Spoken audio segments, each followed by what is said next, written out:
Kisah Prabu Siliwangi, Episode 14. Nyi Mas Ratnailing. Nyi Mas Rara Santang menyandarkan kepalanya pada sebatang pohon. Lelah memberangus setiap sendi-sendinya. Sebagai perempuan yang tak biasa berjalan jauh, perjalanan hari ini betapa dirasakannya sangat berat. Tapi ia tak mau menyerah. Pandangan jatuh pada langit biru cerah. Hanya ada sedikit awan putih. Berkelompok kecil-kecil mengambang tak menyentuh biru langit yang tak tergapai itu. Semilir angin menerpa wajah dan ujung-ujung rambut yang tak sempurna terbungkus kain segitiganya. Dari tempat duduk selonjorannya itu pandangannya bisa terus ke bawah, di sebelah kiri terlihat hamparan tanah pertanian dalam petak-petak berjauh, sebagian diselingi pepohonan yang menghijau. Di sebelah kanan gelap dengan pepohonan tinggi, tak terlihat bagian tanah pertanian atau gubuk-gubuk penduduk, karena rapatnya jarak pepohonan itu. Kalaupun ia harus turun dari perbukitan ini, maka ke sebelah kiri itulah yang kemungkinan besar bisa cepat menemukan perkampungan. Awan menjauh dari tempat Nyi Mas Rara Santang duduk, sehingga biru cerah langit itu benar-benar mempesona tak terhalang apapun kini. Ia mulai larut dalam lamunannya. Dalam penggalan lamunannya, tiba-tiba ia teringat ibunya. Jantung Nyi Mas Rara Santang berdegup kencang. Rasa bersalah karena kabur dari keraton Pakuan menyergapnya, membuat jalan napasnya terasa sempit. Ia tersengal, bernapas pendek-pendek. Pemandangan dari atas Gunung Tangkuban Parahu yang sebenarnya indah, terlupakan sudah. Nyi Mas Rara Santang terbawa angan-angannya. Dekat dalam telinganya, ia mendengar derap langkah kuda dan derak roda-roda kereta kencana menginjak bebatuan.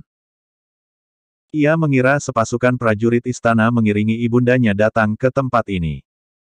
Tapi ketika ia menggosok matanya, kembali pada pemandangan semula. Hanya bebatuan dan tanaman-tanaman sejenis perdu yang tumbuh di ketinggian.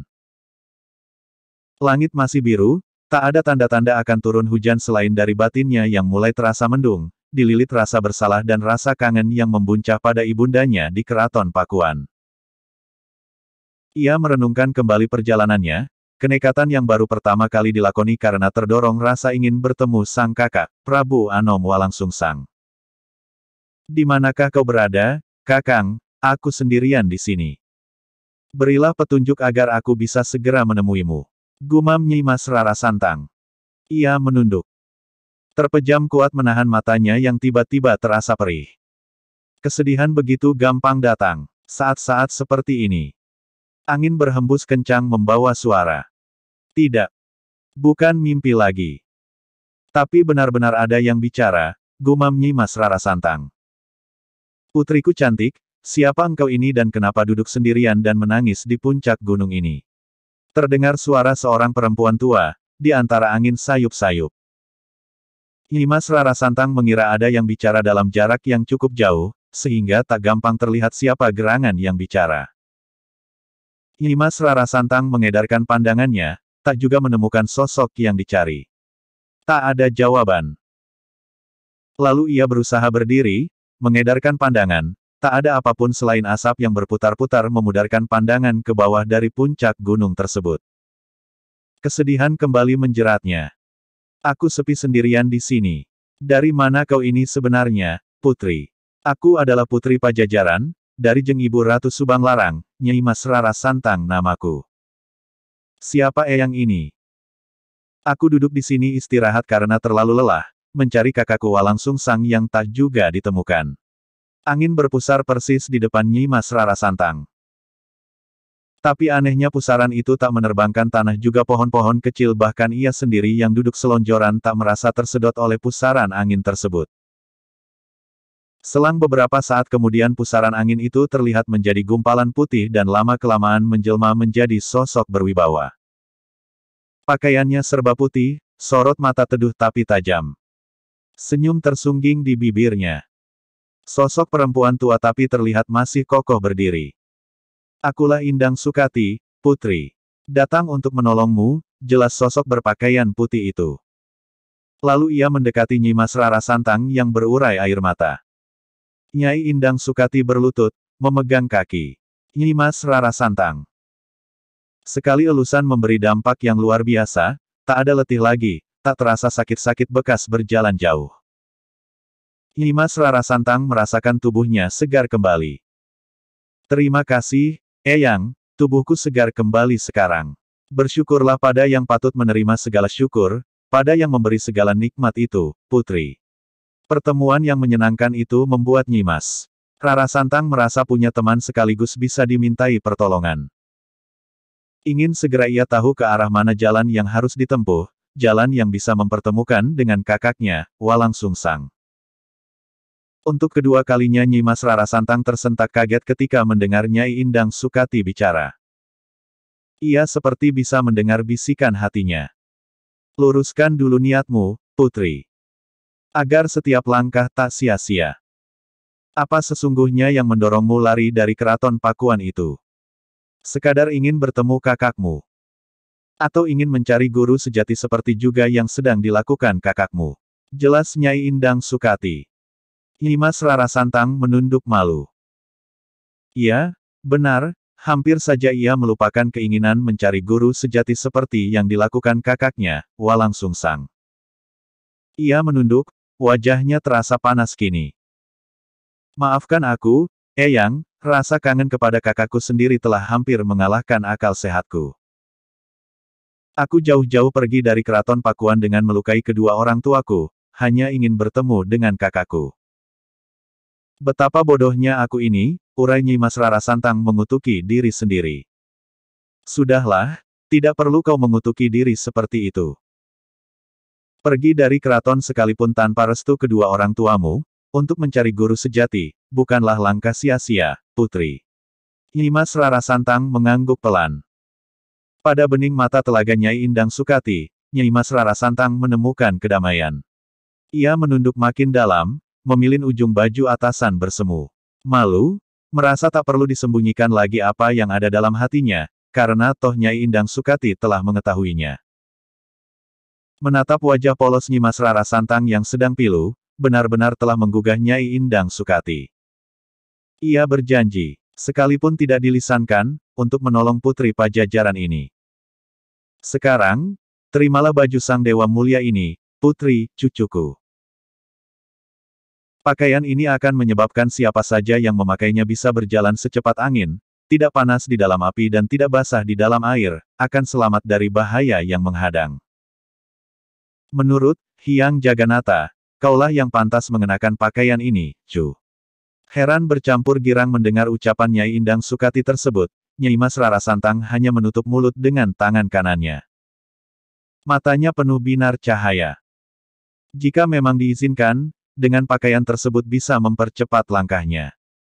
Angan-angan pun telah jauh mendahului jasadnya. Angan-angan itu berkelana mencari sang kakak yang telah jauh pergi dari istana. Sama sekali Ratu Mas Rara Santang tidak tahu apa yang terjadi dengan Prabu Anom Walang Sungsang sekarang ini.